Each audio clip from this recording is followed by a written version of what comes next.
اليقين ثم لتسألن يومئذ عن النعيم.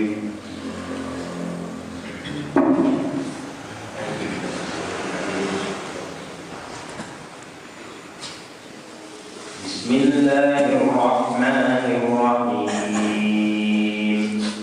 ألهاكم التكاثر حتى زرتم المقابر كلا سوف تعلمون ثم كلا سوف تعلمون كلا لو تعلمون علم اليقين لترون الجحيم ثم لترونها عين اليقين ثم لتسألن يومئذ عن النعيم.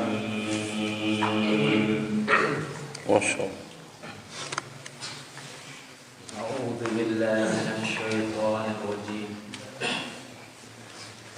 بسم الله الرحمن الرحيم.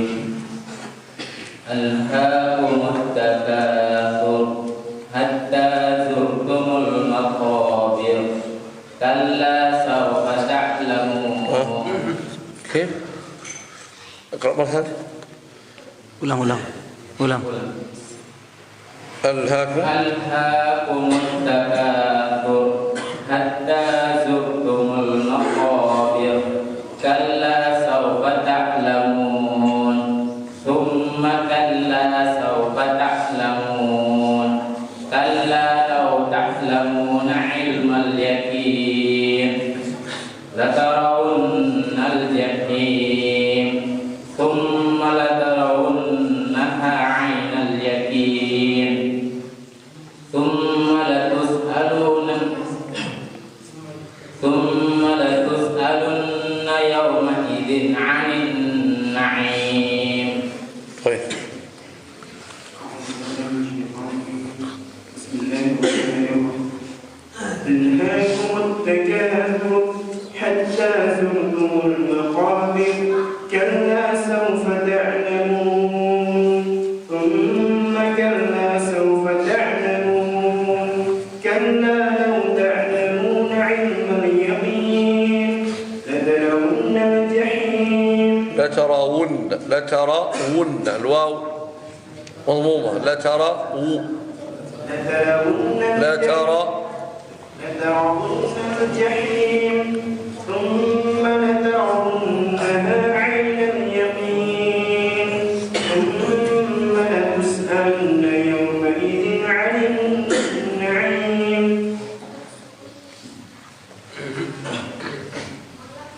أعوذ بالله من الشيطان الرجيم. بسم الله الرحمن الرحيم. ألهاكم التكاثر حتى زرتم المقابر كلا سوف تعلمون ثم كلا سوف تعلمون كلا لو تعلمون علم اليقين لترون الجحيم ثم لترونها عين اليقين ثم لتسألن يومئذ عن النعيم. أعوذ بالله من الشيطان الرجيم. بسم الله الرحمن الرحيم. ألهاكم التكاثر حتى زرتم المقابر كلا سوف تعلمون ثم كلا سوف تعلمون كلا لو تعلمون علم اليقين لترون الجحيم ثم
أحسنتم. بسم الله الرحمن الرحيم. الحمد لله رب العالمين الرحمن الرحيم مالك يوم الدين، وأشهد أن لا إله إلا الله وحده لا شريك له، له الملك وله الحمد، يحيي ويميت وهو حي لا يموت، بيده الخير وهو على كل شيء قدير.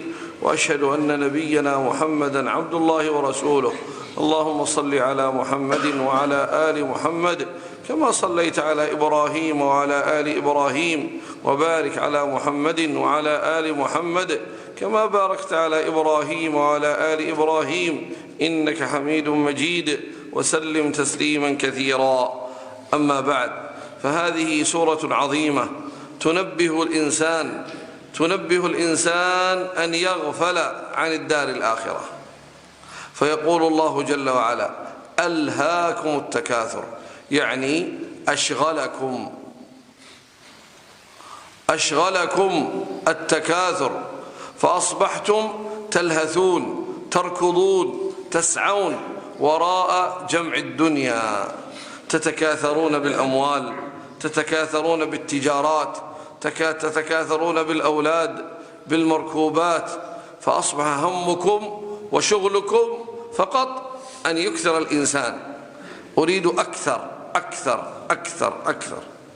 فشغلكم هذا التكاثر بحطام الدنيا، شغلكم عن الحقيقة التي أنتم وجدتم من أجلها. أنتم ما خلقتم للدنيا، أنتم ما خلقتم للأموال والأولاد والمركوبات والبيوتات والعقارات، أنتم خلقتم لعبادة الله، لتوحيد الله، هذا الذي خلقتم من أجله. فخذوا من الدنيا بقدر الذي يساعدكم على تحقيق العبادة. وأما أن تنسوا العبادة وتنشغلوا عنها وتقبلوا على الدنيا وتتكاثرون فيها وتشتغلون عما هو أهم، هذا ليس فعلكم، هذا فعل أهل الدنيا الذين يظنون أنهم سيبقون وسيعمرون في الدنيا. أنت تدري يا ابن آدم ستعيش كم؟ 60 سنة؟ 70 سنة؟ كم؟ 100 سنة؟ ثم تموت. ولذلك تبارك وتعالى يقول: هذا التكاثر وهذا الشغل أشغلكم حتى زرتم المقابر. مات فلان الذي جمع وأوعى والذي كان غنيا وأكثر من الأموال، مات فخرج من الدنيا بلا شيء، فقط في خرقة بيضاء كفن لففناه وضعناه في القبر في التراب. حتى زرتم المقابر. فهذه حالكم، تنشغلون عن الآخرة وتركضون وراء الدنيا وتسعون وراءها حتى يأتي ساعة الأجل، والأجل يأتي بغتة، الموت يأتي بغتة، ما تدري، وما تدري نفس بأي أرض تموت، ولا في أي وقت، ولا في أي يوم، فيأتيك بغتة. فحينئذ تزور المقابر، يحملك الناس ويشيعونك إلى القبر، ووجودك في القبر زيارة. أنت لن تمكث في القبر، لن تستقر في القبر، وإنما القبر زيارة، معبر، طريق إلى الدار الآخرة. فهي زيارة يجلسها الإنسان في القبر ثم ينتقل إلى الدار الآخرة. ولذلك يريد أن يبين الله تبارك وتعالى عقيدة الكفار الفاسدة، لأن الكفار يعتقدون أنهم إذا ماتوا انتهى كل شيء، فإذا قبروا ووضعوا في قبورهم انتهت، لا يعتقدون أن هناك بعث ونشور. فقال الله: لا، زرتم، من الزيارة، الإنسان يزور ثم يعود إلى بيته، وليس صرتم ومتم دائما. إذن المقصود يا إخواني أن الله ينبهنا: لا تكونوا مثل أهل الدنيا الذين شغلهم المال والولد والتجارة والعقار والمزارع، شغلتهم الدنيا بجميع ملاذها، كل يلهث يلهث يلهث، يركض يركض يركض، ولم يقدم للآخرة شيئا.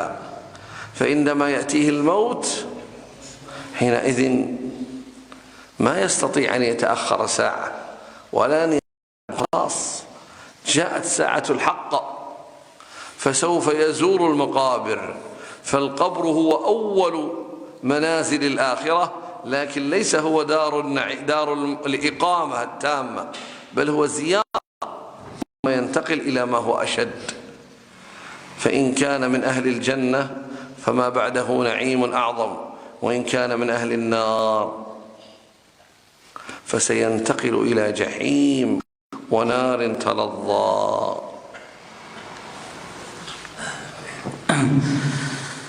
Bismillah, alhamdulillah, wassalatu wassalamu ala rasulillah wa ba'd. Selanjutnya beliau mulai menjelaskan dan menjabarkan tentang surat At-Takatsur.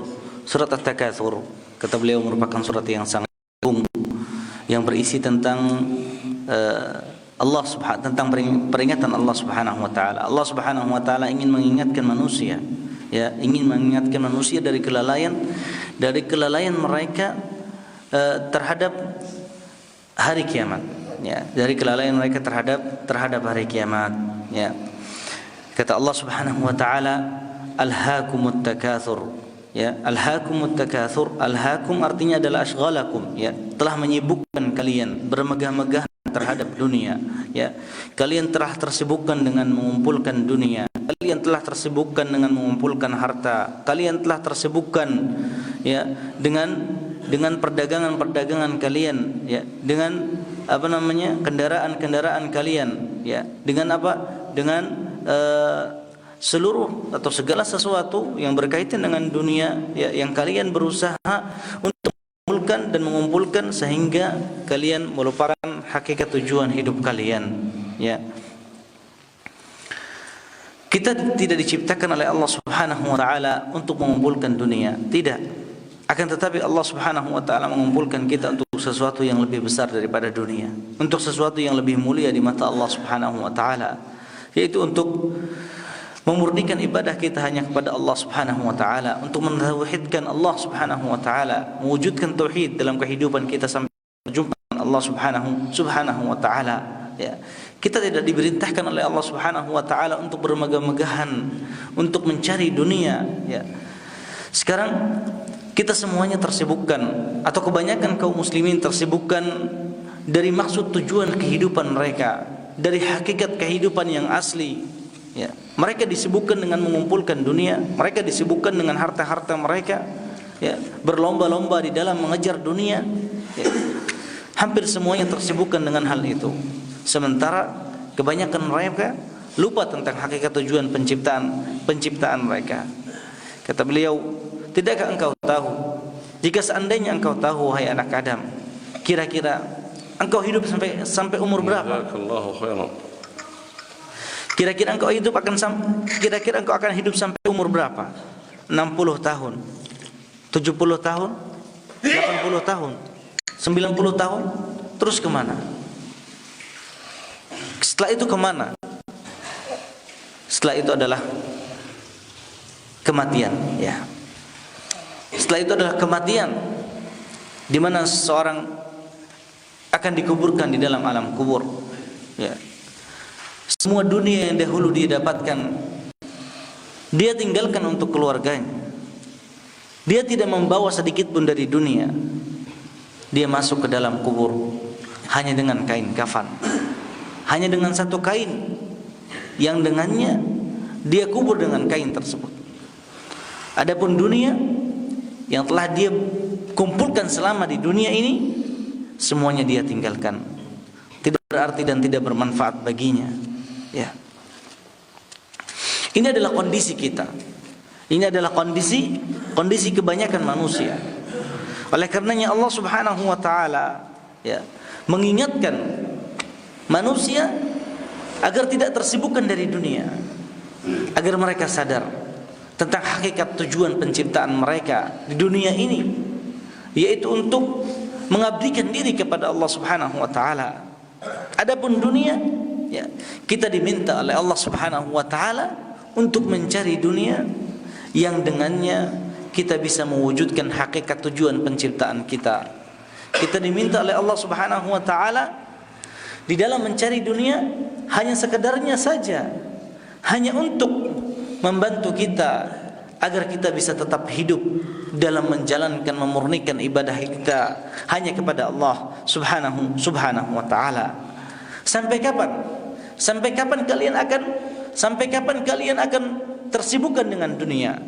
Kemudian, إذا أدخلتم في القبور رأيتم عاقبة أعمالكم وانشغالكم في التكاثر الذي ليس بمصلحة لكم ولا بذي فائدة. ثم أكد ذلك فقال ثم كلا سوف تعلمون، تأكيد لهذا الأمر. انزجروا، ابتعدوا، هذه ذكرى من الله، هذه موعظة من الله. كلا سوف تعلمون، فيه تهديد. سوف تعلم أيها المنشغل، أيها المتكاثر، يا من تتباهى بكثرة الأموال والأولاد، سوف تعلم إذا مت ووضعت في القبر، حينئذ سوف تعلم أن انشغالك بالدنيا وملاذها لا فائدة في ذلك. لكن هل ينفع الندم؟ هل ينفع الندم وقد مت؟ ولذلك يقول كل بني آدم ربي ارجعون، يا ربي أرجعني إلى الدنيا كي أعمل صالحا، كي أتصدق، كي أصلي ركعتين، كي أفعل حسنة. كلا، لا، انتهى الأمر. لا، إنها كلمة هو قائلها ومن ورائهم برزخ إلى يوم يبعثون.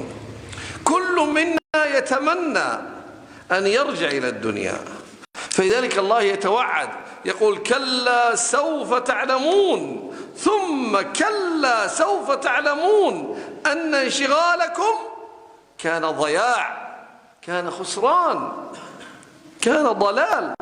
أضعتم الدنيا، أعطاكم الله 60 70 سنة، أضعتموها في تكاثر، تباهي، متاع. أما كان عندكم عقول؟ أما كان عندكم عقول؟ أما جاءكم الرسل؟ أما قرأتم القرآن؟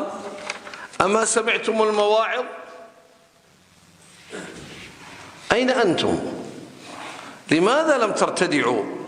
لماذا لم تنتبهوا؟ لماذا لم تستيقظوا من غفلتكم؟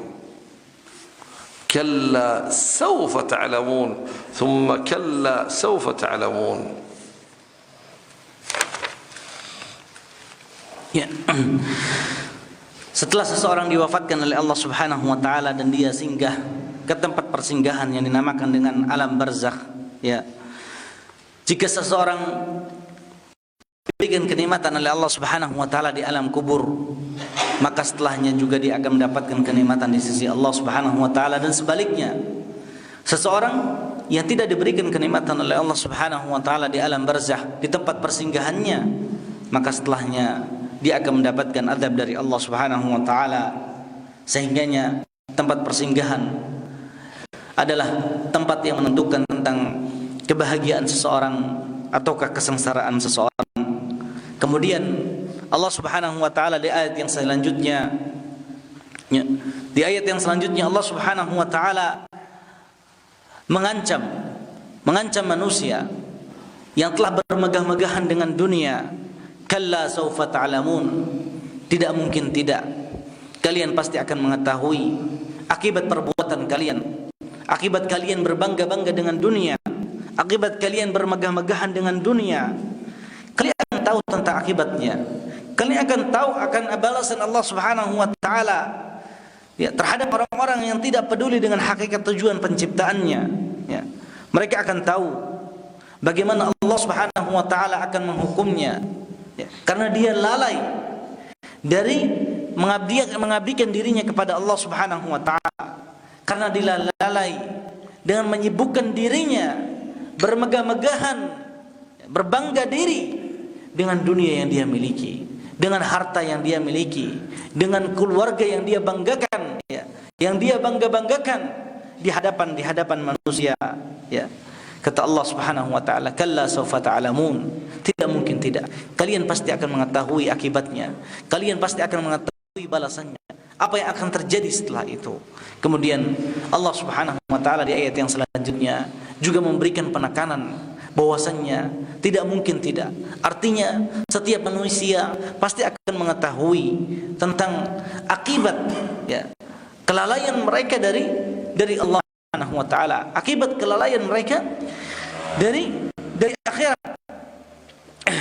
Makanya Allah Subhanahu wa taala memberikan penekanan. Artinya kalla, kata beliau, ya, artinya kalla adalah tidakkah kalian ingin berhenti, ya, dari kelalaian kalian terhadap akhirat, terhadap terhadap tempat yang abadi, ya. Artinya adalah yang lebih tegas lagi, atau dengan kata lain, ya, dengan dari kata kalla ini adalah tinggalkan apa yang kalian saat ini sedang bermegah-megahan di dalamnya, ya, karena akibatnya sangat fatal, akibatnya sangat membahayakan diri manusia. Makanya, ya, kata beliau, banyak sekali pada hari kiamat kelak manusia berharap kepada Allah Subhanahu wa taala agar mereka dikembalikan di alam dunia. Mereka berharap, mereka menyesali mereka setelah mereka berada di alam barzakh, berada di alam kubur. Tapi apalah arti sebuah penyesalan setelah waktu telah habis, ya. Mereka meminta kepada Allah Subhanahu wa taala agar mereka dikembalikan ke alam dunia. Mereka memohon kepada Allah agar mereka bisa merasakan sesaat dari alam dunia dengan tujuan agar mereka bisa beramal, memperbanyak amalan mereka, memperbanyak sedekah mereka, minimal mereka bisa melaksanakan salat 2 rakaat saja.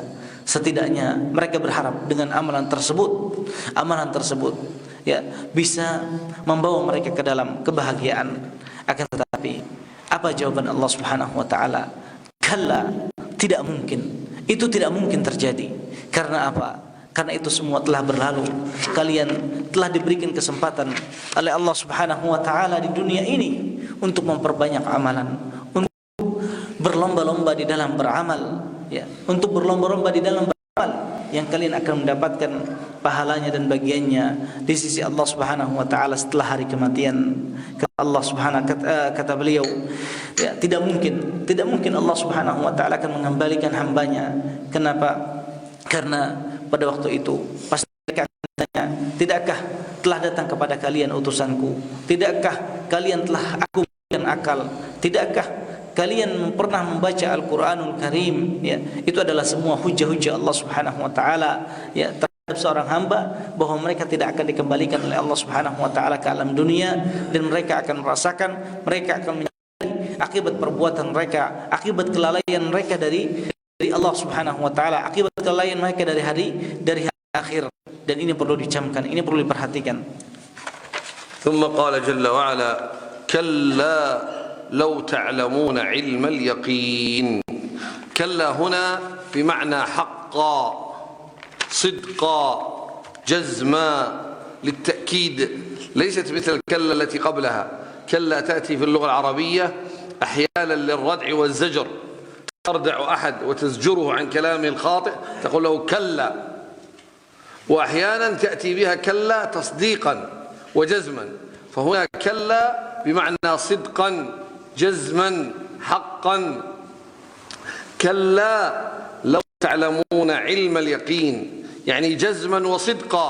لو كان عندكم يقين بالآخرة وأنكم ستموتون وستحاسبون، لو كان هذا اليقين موجود لما شغلتكم الدنيا، لما شغلكم التكاثر.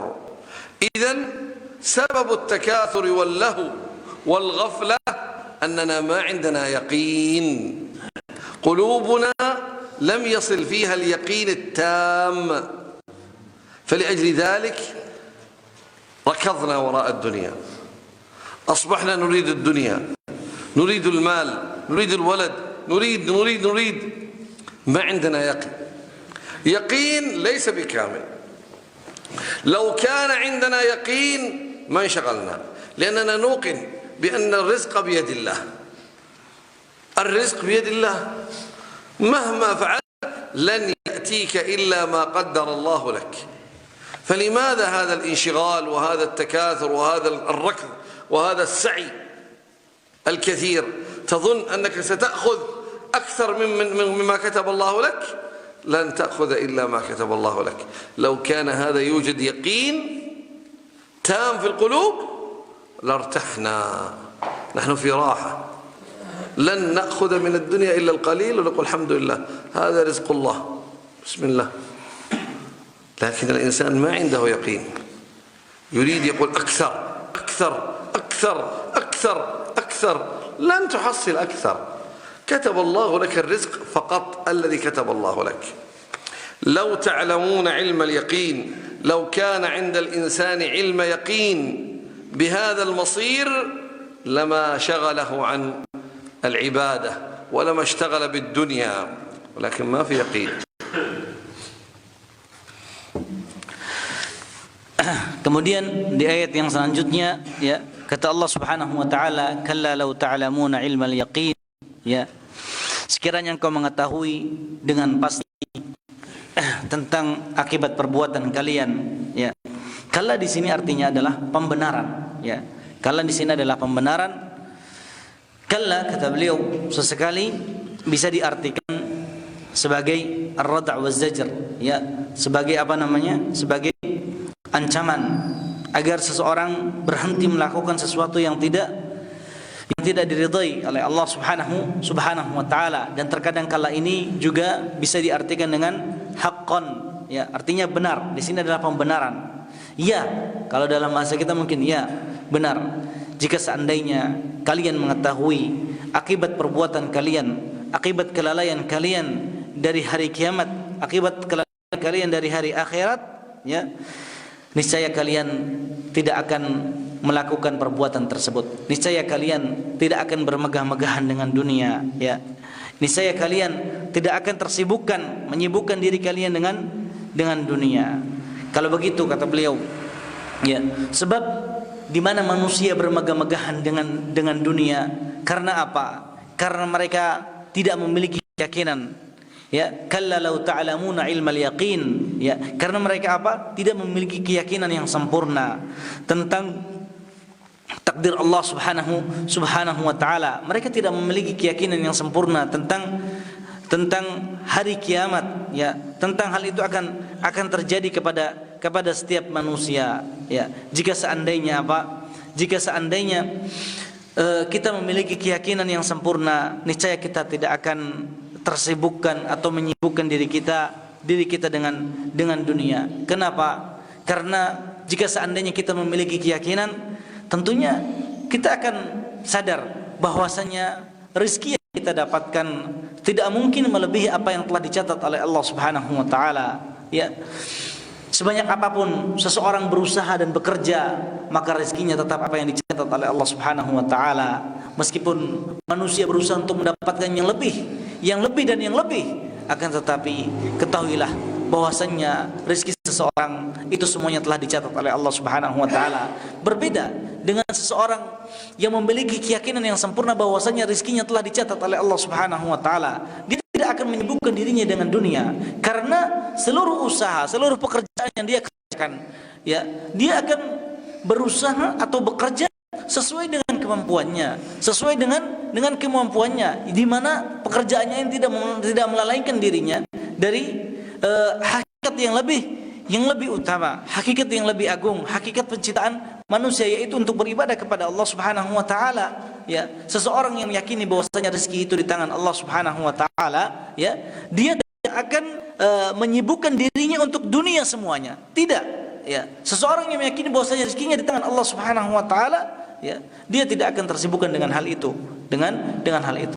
Puncak permasalahan kita adalah karena, ya, kita tidak memiliki keyakinan yang pasti. Kita tidak memiliki keyakinan yang sempurna, sehingga manusia ya melalaikan hari kiamat, melalaikan hari akhirat, melalaikan untuk membawa perbekalan untuk menuju Allah Subhanahu wa taala. Qala ta'ala لترون الجحيم. اللام هذه تسمى لام موطئة للقسم، يعني لام تبين أن هناك قسم محذوف. تقدير الكلام والله لترون الجحيم، فاللام هذه لام موطئة للقسم ممهدة للقسم تدل على هنا محذوف. تقدير والله لترون الجحيم. يا من ليس عندكم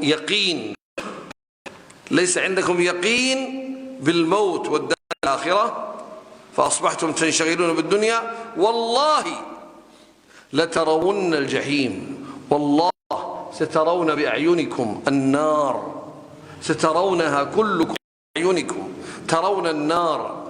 قال صلى الله عليه وسلم يؤتى بالنار يوم القيامة لها 70,000 زمام، مع كل زمام 70,000 ملك يجرونها.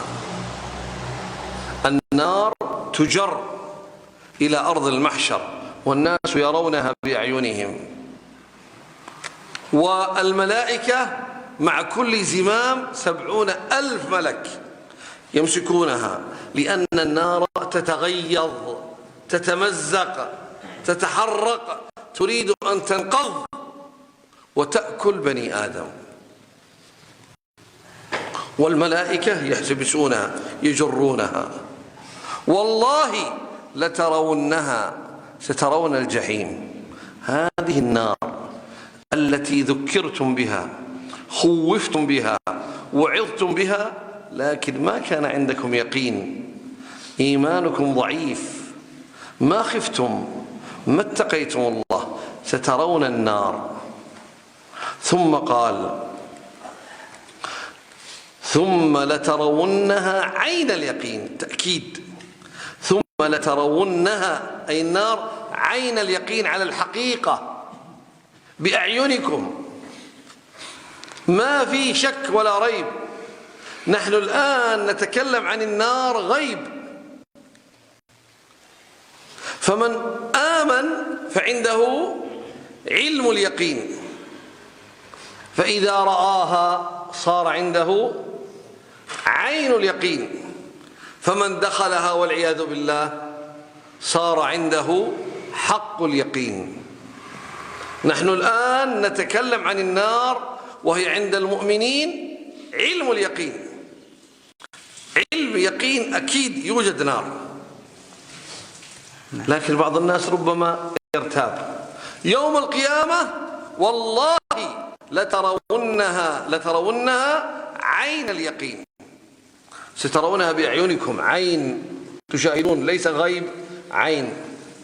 ومن دخلها والعياذ بالله أدرك حق اليقين. فهي 3 مراتب: علم اليقين، عين اليقين، حق اليقين. فالله تبارك وتعالى يقول: يا من غفلتم، يا من شغلتم، يا من تكاثرتم، سيأتي يوم القيامة وتكون الأمور على وجه اليقين بالعين. أنتم الآن في الدنيا تؤمنون علم يقين، لا سترونها.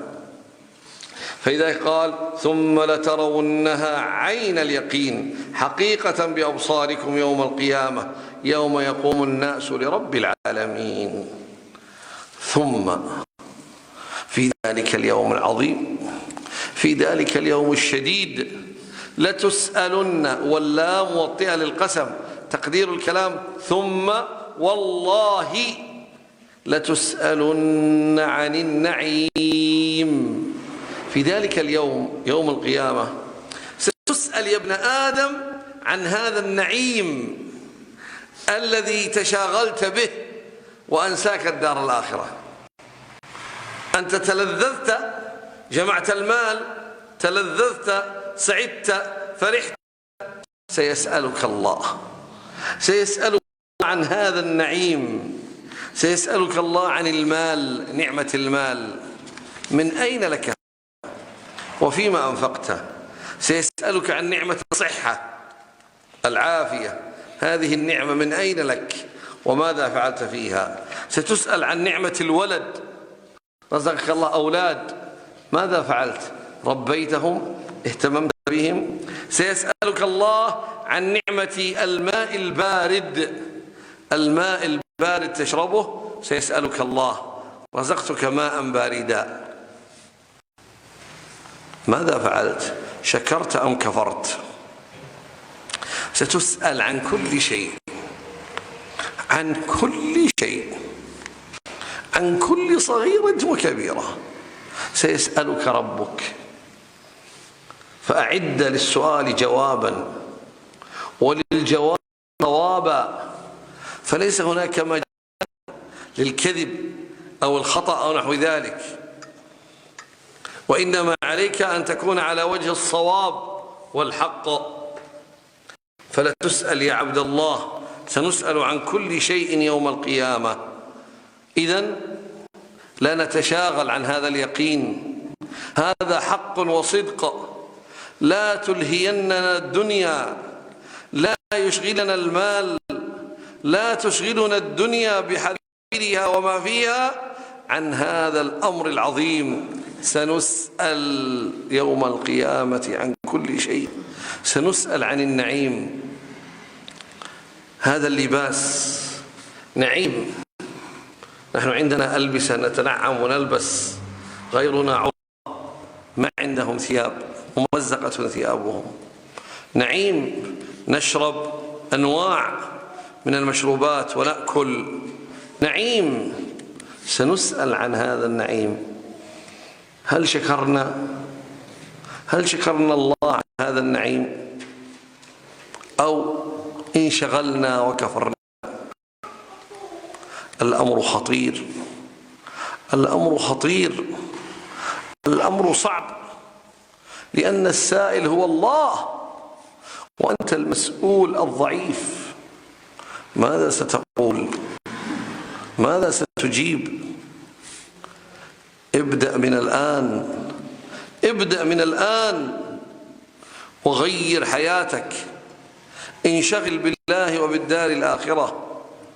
أعد العدة للرحيل، سنرحل ونفارق هذه الدنيا.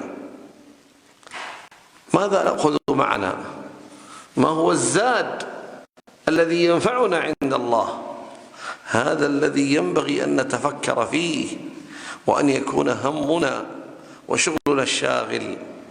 وأما الدنيا فإنها هينة ستذهب، والناس فيها ولو أكلوا قليلا أو لبسوا قليلا الأمر سهل، لأنها دنيا دنيئة. العبرة بالآخرة، لأنها الدار السرمدية الحقيقية الباقية.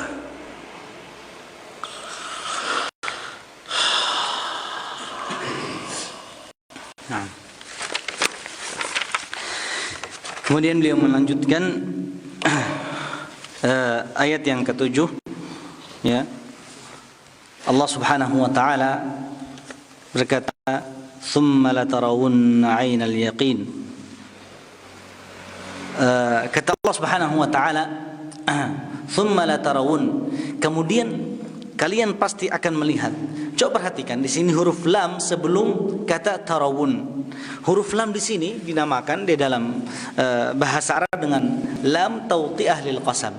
Lam yang menunjukkan bahwa sebelumnya itu ada sebuah kata sumpah. Ada sebuah kata sumpah yang terhapus, ya, yang terhapus. Ya. Artinya apa? Artinya, artinya apa? Artinya maknanya adalah thumma latarawunna 'ainal yaqin, ya. Thumma latarawunnaha, apa ayatnya? لترون الجحيم ثم لترونها عين اليقين.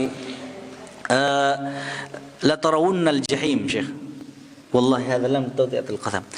Mohon maaf, Kata Allah Subhanahu wa taala di ayat yang sebelumnya, la tarawunnal jahim, ya. Pasti kalian akan melihat neraka. Kalian pasti akan melihat apa? Akan melihat api neraka. Lam di sini adalah lam tauti'atan lil qasam, ya.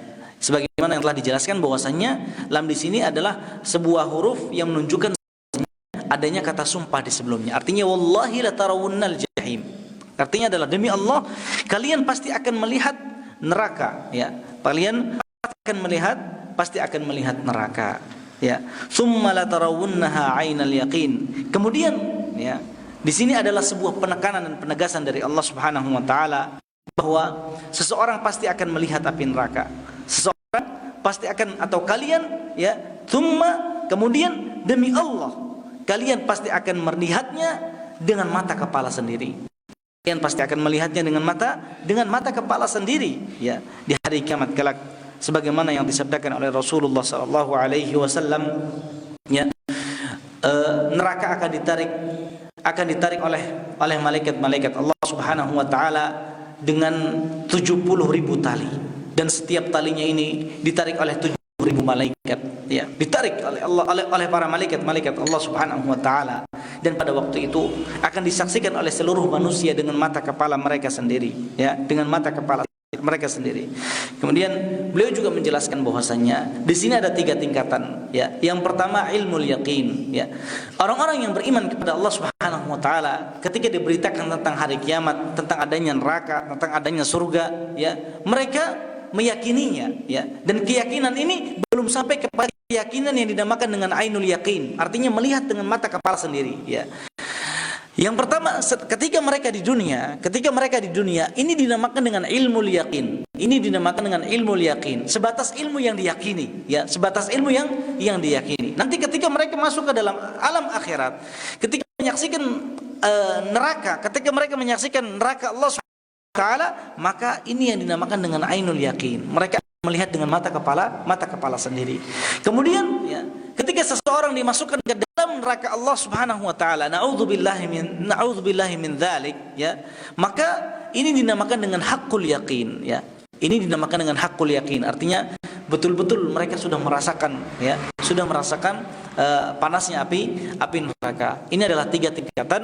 Tingkatan yang pertama adalah tingkatan ilmu yang diyakini, kemudian yang kedua adalah ainul yaqin, yang melihat dengan mata kepala sendiri, kemudian, ya, tingkatan yang selanjutnya adalah tingkatan haqqul yaqin, yaitu mereka merasakan secara langsung. Na'udzubillahi min dzalik, ya. Ini kata Allah Subhanahu wa taala. Coba perhatikan di sini Allah Subhanahu wa taala sampai bersumpah bahwasannya, ya, setiap kita akan melihat api neraka. Setiap kita akan diperlihatkan oleh Allah Subhanahu wa taala nerakanya, ya. Tentunya Allah Subhanahu wa taala, ya, ingin agar manusia tidak tersibukkan dengan dunia. Hendaknya mereka berhenti dari menyibukkan diri mereka dengan dunia. Karena Allah Subhanahu wa taala di sini mengancam bahwasanya mereka pasti akan melihat api neraka. Kita semua akan diperlihatkan oleh Allah Subhanahu wa taala panasnya api neraka, ya. Yang kemudian, ya, di ayat yang selanjutnya Allah Subhanahu wa taala mengatakan tsumma latus'alun yawma idzin 'anil na'im, ya. Di hari yang sangat sulit, di hari yang sangat luar biasa mengerikan, kita semua akan dipertanyakan oleh Allah Subhanahu wa taala tentang kenikmatan-kenikmatan yang telah diberikan oleh Allah Subhanahu wa taala, baik yang kecil ataupun yang besar. Semua kenikmatan yang kita rasakan selama di dunia ini pasti Allah Subhanahu wa taala akan tanyakan. Terlebih lagi dengan kenikmatan-kenikmatan yang banyak melalaikan kita dari hari kiamat, yang banyak melalaikan kita dari hari akhirat. Semuanya akan dipertanyakan oleh Allah Subhanahu wa taala. Kenikmatan apapun yang kita rasakan selama di dunia ini, kita akan dipertanyakan oleh Allah Subhanahu wa taala. Kita akan dipertanyakan, kita gunakan untuk apa kenikmatan tersebut? Kita akan dipertanyakan oleh Allah Subhanahu wa taala tentang harta kita. Harta yang kita dapatkan, harta yang kita nikmati saat ini, kita akan dipertanyakan oleh Allah Subhanahu wa taala, dari mana kita mendapatkan harta dan kemanakah harta tersebut kita keluarkan. Kita akan dipertanyakan oleh Allah Subhanahu wa taala tentang kesehatan yang kita rasakan saat ini. Nikmat kesehatan yang sangat luar biasa. Kita akan dipertanyakan oleh Allah Subhanahu wa taala. Kita gunakan nikmat kesehatan untuk apa? Kita juga akan dipertanyakan oleh Allah Subhanahu wa taala tentang nikmatnya anak. Kita diberikan karunia oleh Allah Subhanahu wa taala. Alhamdulillah. Kita diberikan karunia oleh Allah Subhanahu wa taala seorang anak, dan anak merupakan salah satu kenikmatan dan karunia dari Allah Subhanahu wa taala. Kita akan dipertanyakan oleh Allah Subhanahu wa taala bagaimana tentang pendidikan kita terhadap anak kita. Bagaimana apa yang telah kita lakukan terhadap anak kita. Ya, kita didik anak kita untuk apa? Semuanya akan dipertanyakan oleh Allah Subhanahu wa taala. Bahkan Allah Subhanahu wa taala akan mempertanyakan kita tentang air dingin yang kita minum di saat waktu panas, di saat terik matahari. Ini merupakan satu kenikmatan di antara kenikmatan-kenikmatan Allah yang Allah Subhanahu wa taala akan mempertanyakan kenikmatan tersebut. Semua kenikmatan, sekecil apapun bentuk kenikmatan yang kita rasakan di dunia ini, kita akan dipertanyakan oleh Allah Subhanahu wa taala. Maka kata beliau, persiapkanlah ketika kita sadar bahwasanya kita akan ditanya oleh Allah Subhanahu wa taala di hari kiamat kelak, maka hendaknya kita mempersiapkan sejak dini jawaban untuk pertanyaan tersebut, dan kita juga berusaha untuk mempersiapkan jawaban yang benar. Karena apa? Karena di hari itu tidak mungkin kita bisa berdosa kepada Allah Subhanahu wa taala. Tidak akan ada namanya kedustaan, tidak akan ada namanya kebohongan. Ya, semuanya kita harus menjawabnya dengan benar, karena Allah Subhanahu wa taala tidak mungkin bisa disustai. Allah Subhanahu wa taala tidak mungkin bisa dibohongi, ya. Maka hendaknya kita mempersiapkan jawaban untuk pertanyaan-pertanyaan tersebut, dan hendaknya kita menyiapkan jawaban yang benar untuk pertanyaan-pertanyaan yang Allah Subhanahu wa taala akan sampaikan. Kemana kita akan pergi dari pertanyaan-pertanyaan Allah Subhanahu wa taala? Kenapa? Karena yang bertanya adalah Allah Subhanahu wa taala, dan yang dipertanyakan adalah kita. Allah Subhanahu wa taala zat yang maha besar, yang maha agung, dan yang dipertanyakan adalah kita. Ya, kita manusia yang maha lemah, yang tidak memiliki apa-apa, yang fakir, akan dipertanyakan oleh Allah Subhanahu wa taala. Tidak mungkin kita bisa lari dari pertanyaan Allah Subhanahu wa taala. Maka hendaknya, kata beliau, kita berusaha untuk memperbaiki diri kita sebaik mungkin. Coba bayangkan, sekarang pakaian yang kita pakai saat ini merupakan salah satu kenikmatan dari kenikmatan Allah Subhanahu wa taala. Kita merasakan kenikmatan dengan pakaian yang kita pakai saat ini, sementara orang-orang yang lain di luar sana mereka tidak mendapatkan pakaian, ya. Mereka tidak memakai pakaian, ya. Kita merasakan kenikmatan yang Allah Subhanahu wa taala berikan kepada kita. Air yang kita minum, makanan yang kita makan, kita masih bisa makan sehari tiga kali. Dan ini adalah salah satu kenikmatan di antara kenikmatan Allah Subhanahu wa taala. Adapun orang-orang di luar sana, ada di antara mereka yang tidak mendapatkan makanan, mereka tidak bisa makan, mereka tidak bisa minum. Ini adalah kenikmatan yang Allah Subhanahu wa taala berikan kepada kita, dan kita akan dipertanyakan oleh Allah Subhanahu wa taala tentang kenikmatan tersebut. Ya, kita gunakan untuk apa? Bagaimana cara kita mensyukuri kenikmatan tersebut? Oleh karenanya, ya, Allah Subhanahu wa taala mengajak orang-orang yang tersibukkan atau menyibukkan dirinya dengan dunia, yang melalaikan dirinya dengan dunia, ya, bahwasanya dunia yang kalian dapatkan itu akan dipertanyakan oleh Allah Subhanahu wa taala. Oleh karenanya, ya, ketika kita sadar bahwasanya semua itu akan dipertanyakan oleh Allah Subhanahu wa taala, hendaknya, ya, kita berhenti dari kelalaian kita. Kita berusaha untuk memperbaiki diri, ya. Sejak dini kita berusaha untuk memperbaiki diri ini sejak dini, karena kita akan berjumpa dengan Allah Subhanahu wa taala. Kita harus menyiapkan perbekalan yang baik untuk menuju Allah Subhanahu wa taala. Kita sadar ataupun sedang tidak sadar, kita semua sedang berjalan menuju Allah Subhanahu wa taala. Cepat atau lambat kita akan sampai. Namun bukan itu yang perlu untuk dipikirkan. Yang perlu untuk dipikirkan adalah kita sampai dalam kondisi seperti apa, dalam kondisi kenikmatan dan kebahagiaan yang Allah Subhanahu wa taala berikan kepada kita, ataukah sebaliknya. Ini perlu diperhatikan. Ini perlu perhatian khusus dari kita, ya, karena kita harus sadar bahwasanya kita di dunia ini, ya, diberikan kesempatan oleh Allah Subhanahu wa taala hanya untuk beramal, ya, hanya untuk beramal. Adapun tempat peristirahatan yang hakiki adalah di sisi Allah Subhanahu wa taala di hari kiamat kelak. بعد ذلك جاءت سورة قصيرة لكنها عظيمة، وقد تدارستم إياها ومعناها في الأصول الثلاثة، فنحن نأخذها إن شاء الله على اختصار. قراءة سورة العصر. من القارئ؟ يلا بسم الله.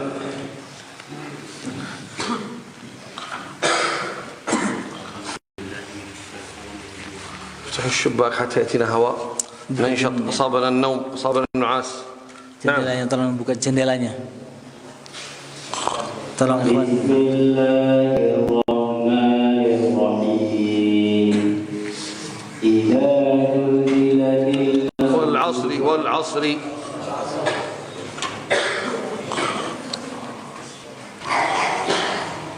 والعصر إن الإنسان لفي خسر. إن الإنسان لفي خسر.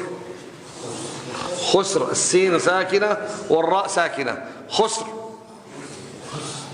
إن الإنسان لفي إلا الذين آمنوا وعملوا الصالحات وتواصوا بالحق وتواصوا بالصبر.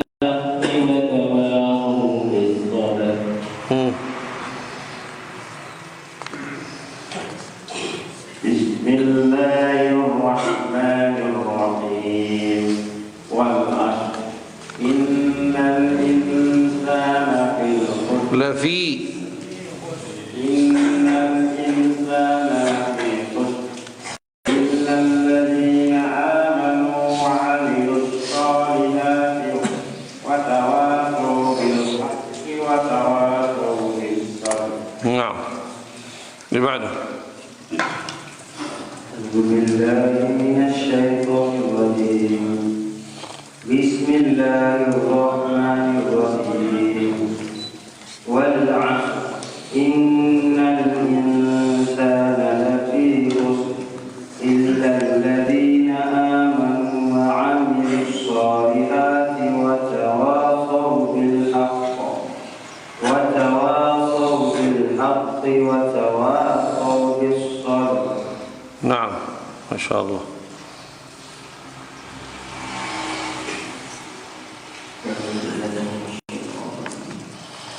بسم الله الرحمن الرحيم.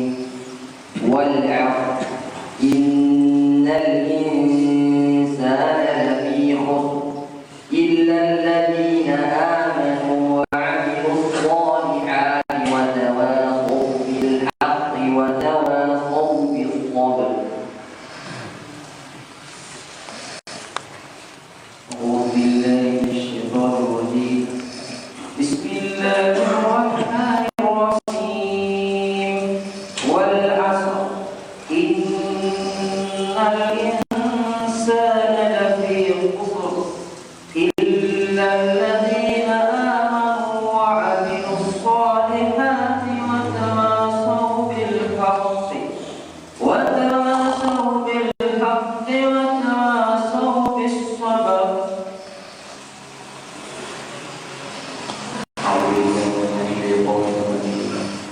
بسم الله الرحمن الرحيم. والعصر إن الإنسان لفي خسر إلا الذين آمنوا وعملوا الصالحات وتواصوا بالحق وتواصوا بالصبر.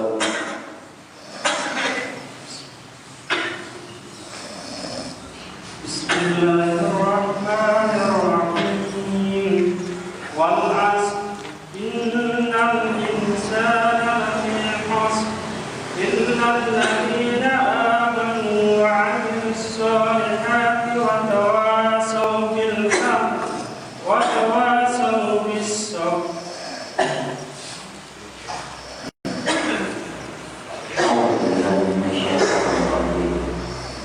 بسم الله الرحمن الرحيم. والعصر إن الإنسان لفي خسر إلا الذين آمنوا وعملوا الصالحات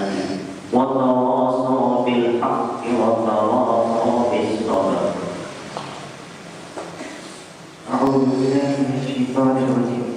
بسم الله الرحمن الرحيم.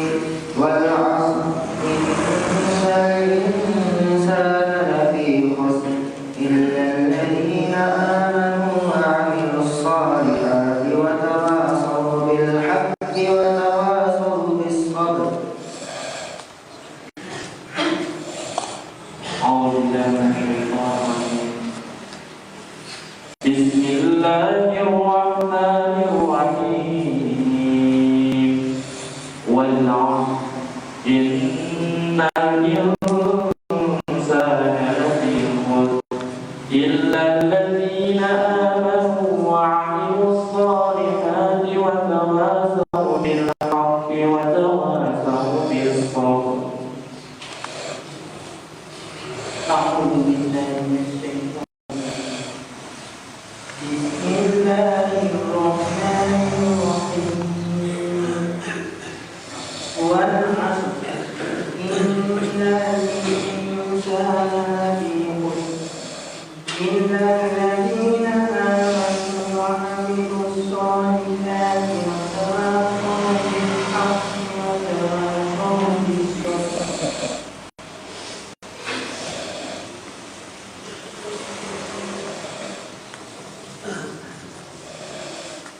أعوذ بالله من الشيطان.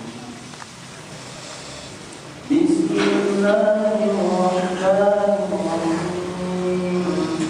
والعصر إن الإنسان لفي خسر إلا الذين آمنوا وعملوا الصالحات وتواصوا بالحق وتواصوا بالصبر.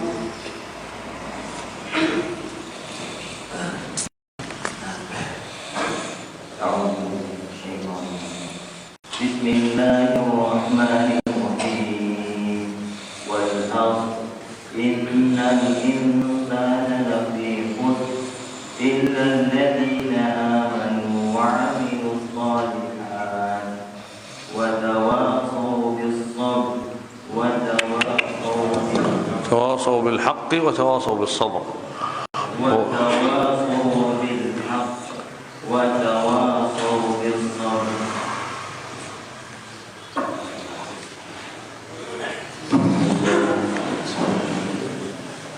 بسم الله الرحمن الرحيم. والأرض إن الإنسان لفي خسر إلا الذين آمنوا وعملوا الصالحات وتواصوا بالحق وتواصوا بالصبر.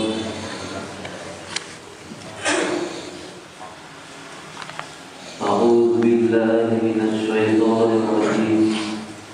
بسم الله الرحمن الرحيم. والأرض إن الإنسان لفي خسر إلا الذين آمنوا وعملوا الصالحات وتواصوا بالحق وتواصوا بالصبر.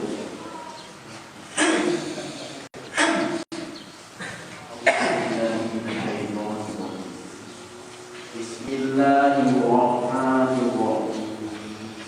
والعصر إن الإنسان لفي خسر إلا الذين آمنوا وعملوا الصالحات وتواصوا بالحق وتواصوا بالصبر. ما شاء الله. يقسم الله تبارك وتعالى بالعصر، وهو الزمان الذي هو محل للأعمال، أعمال العباد، ويقول بهذا القسم يقسم على شيء عظيم.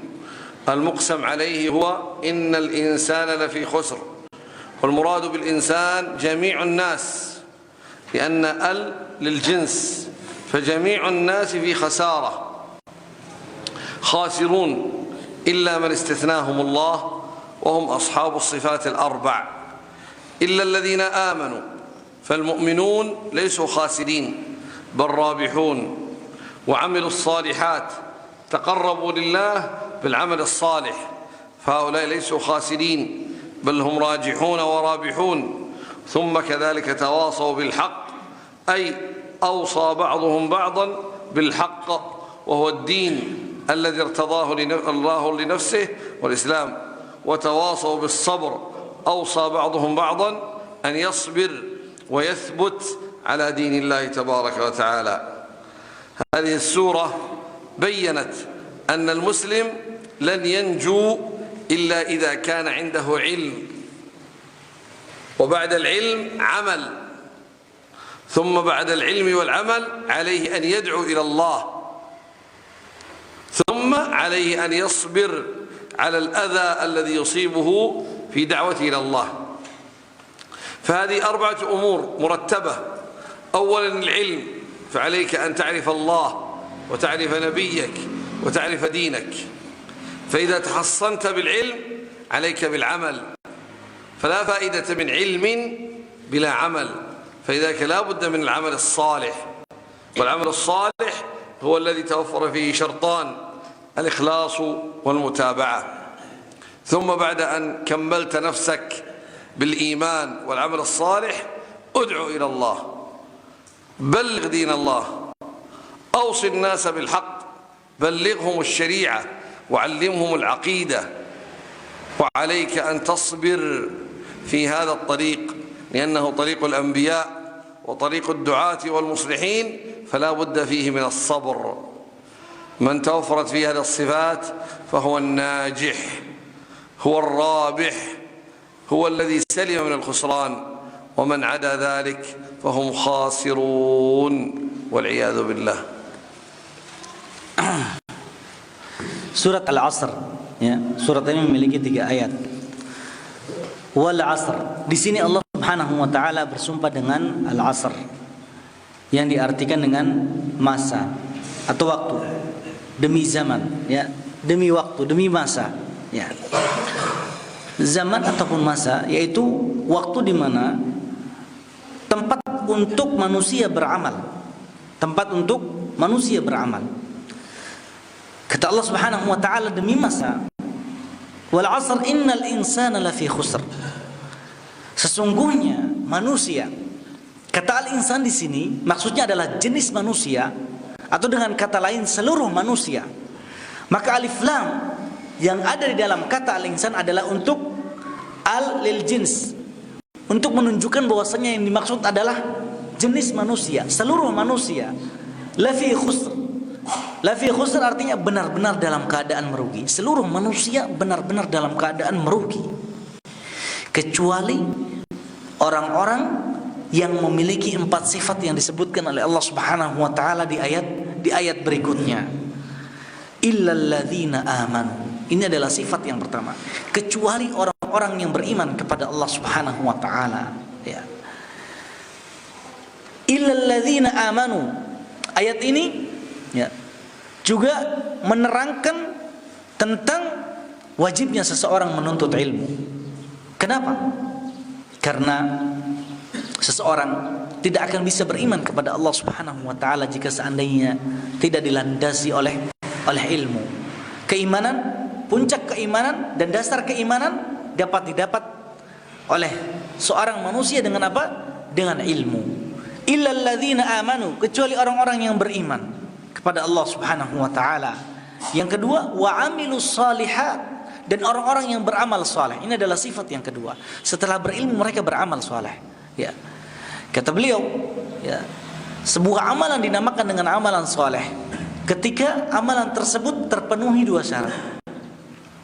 Ikhlas karena Allah Subhanahu wa taala dan mengikuti tuntunan Rasulullah sallallahu alaihi wasallam. Wa amilus shalihat wa tawasau bil haqq. Saling mewasiatkan dengan yang hak. Artinya adalah saling berdakwah, mendakwahkan agama yang telah diridhai oleh Allah Subhanahu wa taala, mendakwahkan agama ini. Wa tawasau bis sabr, dan saling menasihati untuk bersabar di atas agama ini, untuk tegar di atas agama ini, untuk terus berdiri tegak di atas agama ini. Keempat sifat ini jika seandainya dimiliki oleh seorang hamba, seorang manusia selama dia di dunia, maka di hari kiamat kelak dia akan termasuk dari golongan orang-orang yang berbahagia, orang-orang yang mendapatkan kemenangan yang mulia, kemenangan yang agung di sisi Allah Subhanahu wa taala. Kenapa? Karena Allah Subhanahu wa taala telah bersumpah bahwasanya seluruh manusia dalam keadaan merugi kecuali orang-orang yang memiliki 4 sifat yang ada di dalam surat ini.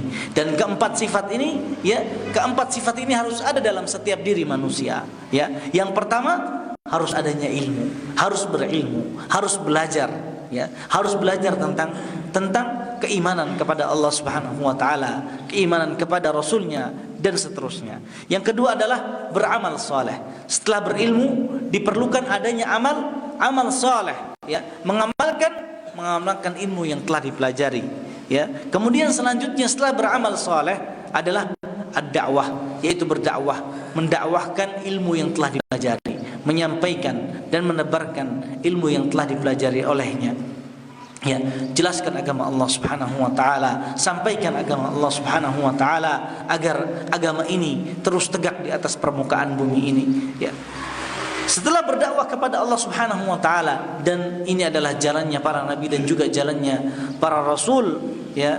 Sifat yang terakhir adalah berusaha untuk bersabar di atas berdakwah, berusaha untuk bersabar di atas berilmu, berusaha bersabar ketika ketika beramal, berusaha bersabar ketika berdakwah, ya.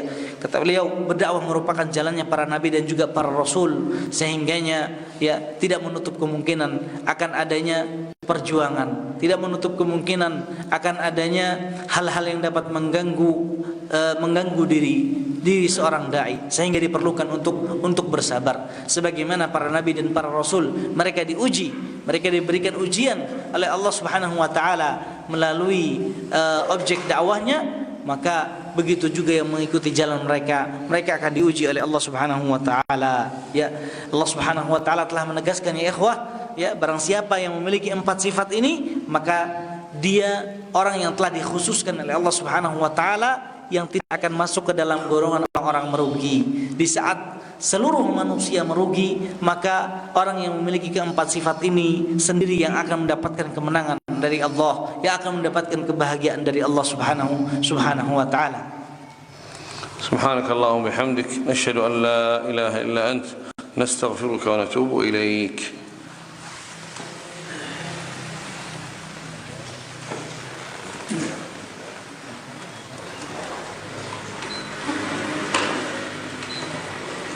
Thank you.